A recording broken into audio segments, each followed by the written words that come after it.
নমঃ শিবায় শান্তায় কর্ণত্রহেতবে নিবেদয়ামি যৎমানং তং গতি পরমেশ্বর।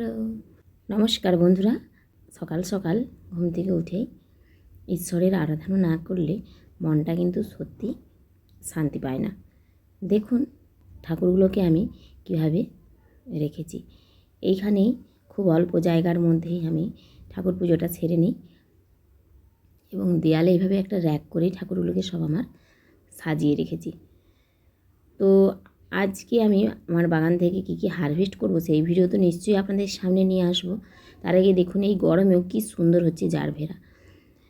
জারভেরা কিন্তু কোনো সিজন ফ্লাওয়ার না, এটা কিন্তু সারা বছরই হচ্ছে। কিন্তু বাগান করতে গিয়ে আমি তো বুঝতে পারছি। ক্যাপসিকামটাও দেখুন সারা বছর আমার এখানে ফুটছে। অ্যাডেনিয়ামেও ফুটেছিল ফুল, এই কয়েকদিন আগেই ঝরে গিয়েছে। এদিকে দেখুন ইনডোর প্ল্যান্টগুলো আমি কিন্তু বাইরে রেখেছি। আর এখানে নিচের এখানটায় উঠোনের এই যে সামনে যে বস্তাতে যে গাছগুলো ছিল সেই গাছগুলো অনেকটাই নষ্ট হয়ে গিয়েছে।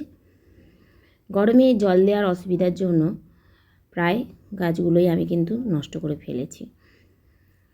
আর এখানে দেখুন সিংহনিয়াম বা ওই যে পাতাবাহারের যে বিভিন্ন গাছগুলো, সব গাছগুলোই কিন্তু ভালো মতো হচ্ছে না। বৃষ্টির জল পড়লে ওগুলো কিন্তু খুব সুন্দর হবে। তবে এই কুমড়ো গাছটা কিন্তু দারুণ উঠছে বস্তাতেই। ওই যে বস্তাতে যে কুমড়ো গাছটা লাগিয়েছিলাম সেই ভিডিওটা আপনাদের সামনে নিয়ে এসেছি। দেখুন গরমে এখনও কিন্তু পাচ্ছি আমি টমেটো, দেখেছেন? এখনও টমেটো পাচ্ছি, তবে টমেটোগুলো বেশিরভাগই নষ্ট হয়ে যাচ্ছে, আসলে তোলার সময় পাই না। তাই আজ ভাবছি কাঁচাগুলোকেই তুলে নেব। কাঁচা টমেটোও কিন্তু ভাতে দিয়ে খেতে খুব ভালো লাগে। আর একেবারে না পাওয়ার থেকে এগুলো নিয়ে নেওয়াই ভালো। এর আগে প্রচুর টমেটো হয়েছে এখানে, আমি টমেটোগুলোকে নিইনি, অনেক টমেটো নষ্ট হয়ে গিয়েছে। অত বেশি হলে খাওয়ার লোকই বা বাড়িতে কোথায়। তারপর আমার জায়েরা অনেকেই নিয়েও গিয়েছে তুলে। আর আজকে আমি এসে দেখছি এখানে কয়েকটা রয়েছে, তাই আমি এগুলো তুলে নিলাম। দেখুন গরম বৈশাখ মাস শেষের পথে, তা এখনও দেখছি কিন্তু ভালোই টমেটো হচ্ছে। শেষের দিকে গাছ লাগানোর এই এক সুবিধা। আপনারা চাইলে শীতের আগে লাগিয়ে শীতের সময় সবজিটা হারভেস্ট করতে পারেন। আবার শীতের শেষের দিকে লাগালে আপনারা কিন্তু গরমে ওই একই সবজি হারভেস্ট করতে পারবেন। দেখেছেন এখানে টমেটোটা দেখুন কি সুন্দর ছোট্ট, কি ভালো লাগছে দেখতে। দেখুন এত ছোট ছোট টমেটোগুলো যে দেখতেই আলাদা লাগছে। আর এদিকে কিন্তু এখন হচ্ছে বাঁধাকপিগুলো ভেবেছিলাম হবে না, কিন্তু যা বৃষ্টির জল পড়ছে দেখছি খুব সুন্দর সুন্দর বাঁধাকপিগুলো রূপ হচ্ছে। তো ভাবলাম বাঁধাকপিগুলো থাক, ওগুলো আর নষ্ট করব না।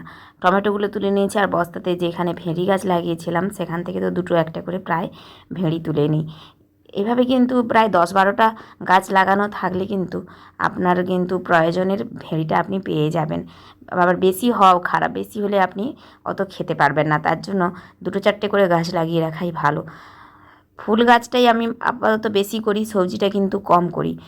আর টুকটাক সবজি লাগাই, আর ফলের গাছও অনেক লাগিয়েছি। এই যে দেখুন এখানে বেগুন গাছটাতে অনেক বেগুন তুলে নিই, কিন্তু বেগুন গাছটা সত্যিই অপূর্ব হয়েছে। আর এই যে লঙ্কা গাছটাও দেখুন, লঙ্কা গাছটায় যদিও এখনও লঙ্কা ধরেনি, তবে লঙ্কা গাছটা কিন্তু খুব সুন্দর হচ্ছে। আর সত্যি কথা এই বেগুন গাছটার কিন্তু কোনো ভাষা নেই, এতটাই সুন্দর উঠতিছে যে ভাবার বাইরে।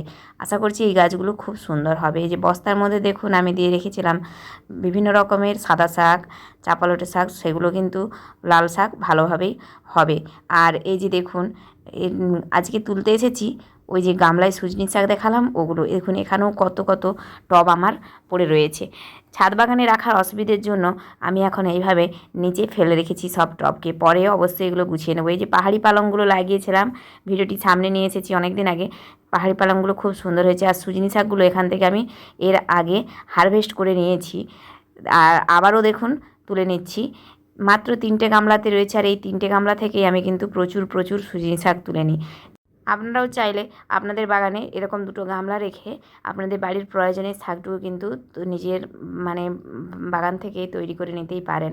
কোনো ঝামেলা নেই বন্ধুরা।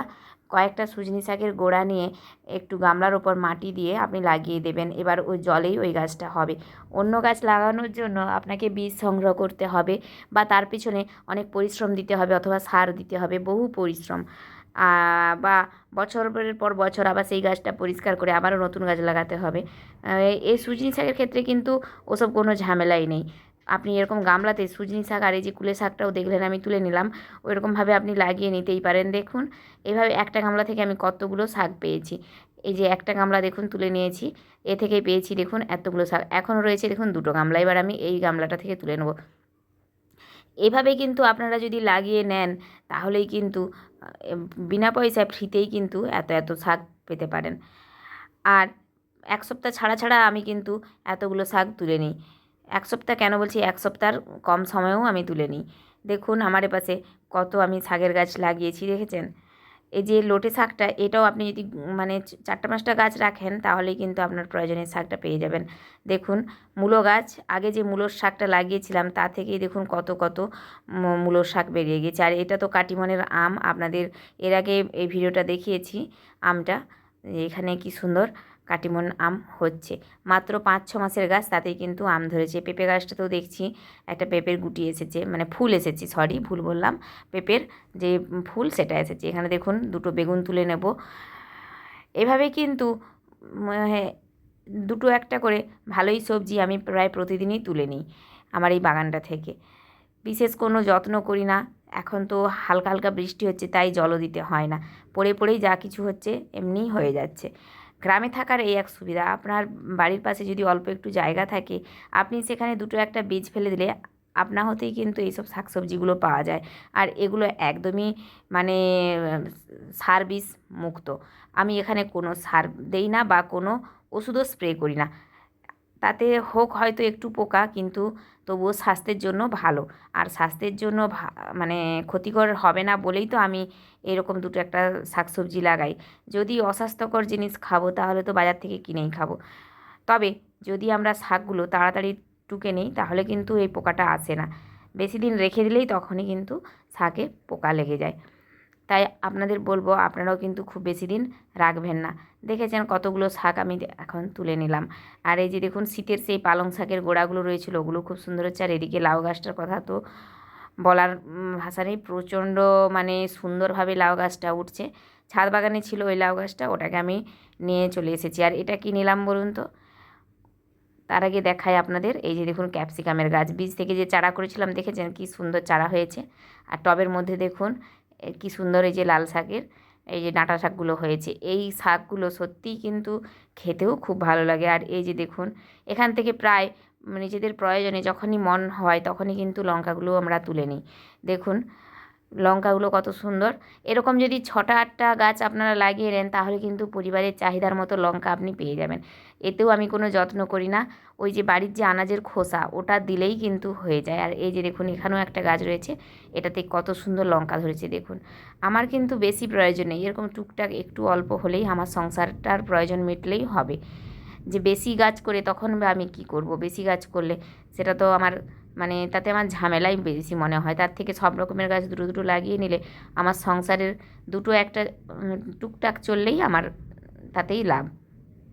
দেখুন কতগুলো লঙ্কা নিয়েছি, আর এই যে দুটো ভেঁড়ি আর টমেটো, আর নিয়েছি এই যে একটা ছোট্ট গাছ। কী গাছ বলুন তো? এটা আমার ওই বাগানে হয়েছিল, এটা তেলাকুচের গাছ। বাগানটায় যেহেতু মাটি ফেলবো তাই গাছটা নষ্ট হয়ে যাবে।